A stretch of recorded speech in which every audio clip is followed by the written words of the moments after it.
Salam pergerakan. Berjumpa kembali dengan saya di Budi Abdi Patra YouTube channel.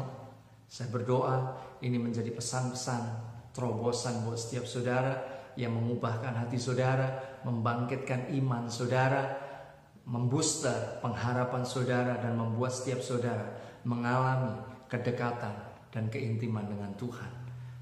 Saat ini saya rindu berbagi rema di dalam hati saya yang Tuhan taruh. Itu terambil dari Lukas pasal yang ke-24 ayat yang ke-50 sampai 53. Saya akan bacakan buat setiap saudara.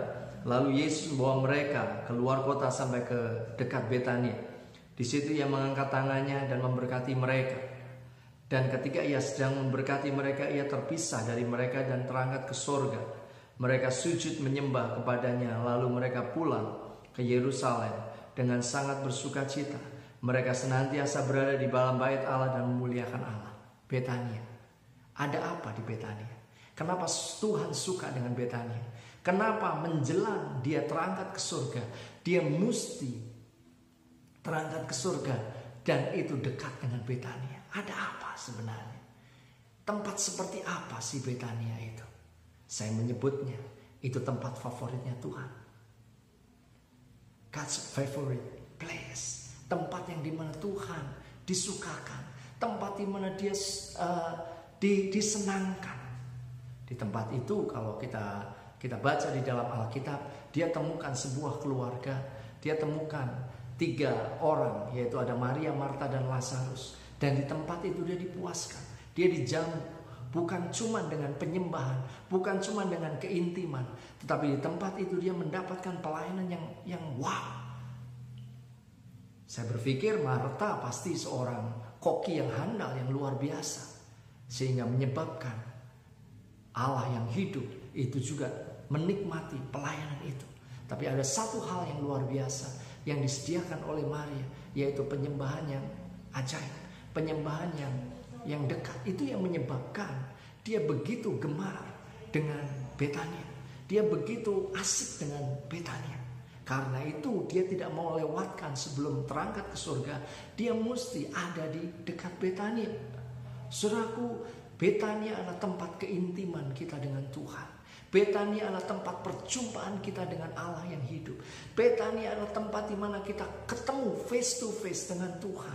Di tempat itulah hidup kita pasti akan diubahkan. Di tempat itulah hidup kita akan dibangkitkan. Bahkan di tempat itulah yang mati akan mengalami kebangkitan. Seperti yang terjadi dengan Lazarus. Bahkan di tempat itulah kita akan mengalami blessing yang ajaib yang daripada Tuhan. Kadang-kala kita tanya sama orang. Kita bertanya-tanya gimana caranya kita diberkati Tuhan. Sederhana. Ayat ini katakan lalu Yesus membawa mereka keluar kota sampai dekat Betania. Di situ ia mengangkat tangannya dan memberkati mereka.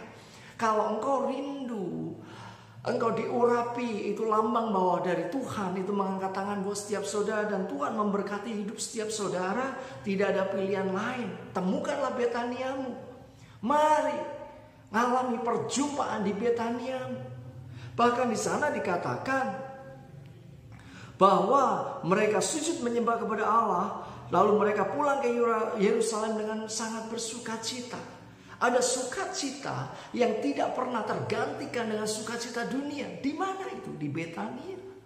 Ada sukacita yang meluap, yang dikatakan lebih baik 1 hari di dalam pelataran Tuhan daripada 1000 hari di tempat lain. Dan lebih baik 1000 hari di pelataran Tuhan daripada 1 hari di tempat lain. Itulah Betania. Tempat di mana kita face to face dengan Tuhan. Bahkan di sana roh kita akan menyala-nyala. Mereka senantiasa berada di dalam bait Allah dan memuliakan Allah. Luar biasa. Itu dampak dari apa? Dampak dari Betania, pertemuan-pertemuan ilahi yang Tuhan nyatakan di Betania itu. Kadang-kala saya menemukan ada orang yang kekristenannya up and down, shake, up and down. Kenapa? Karena gak punya Betania. Karena gak punya tempat, house of dates, tempat keintiman, tempat untuk dia bisa ngedate dengan Tuhan, berdua dengan Tuhan. Saya mengajak Bapak Ibu dan setiap saudara, mari alami tempat keintiman dengan Tuhan. Dampak terakhir dari kita berjumpa dengan Tuhan itu apa? Ayat 49 itu dikatakan, dan aku akan mengirimkan kepadamu apa yang dijanjikan Bapakku, tetapi kamu harus tinggal di dalam kota ini sampai kamu diperlengkapi dengan kekuasaan dari tempat yang maha tinggi. Betania menghasilkan kuasa yang luar biasa. Betania menghasilkan pribadi-pribadi yang punya otoritas, pribadi-pribadi yang tidak terhentikan, pribadi-pribadi yang melakukan keajaiban di dalam generasi kita, pribadi-pribadi yang membawa lawatan yang dipakai Tuhan dengan ajaib.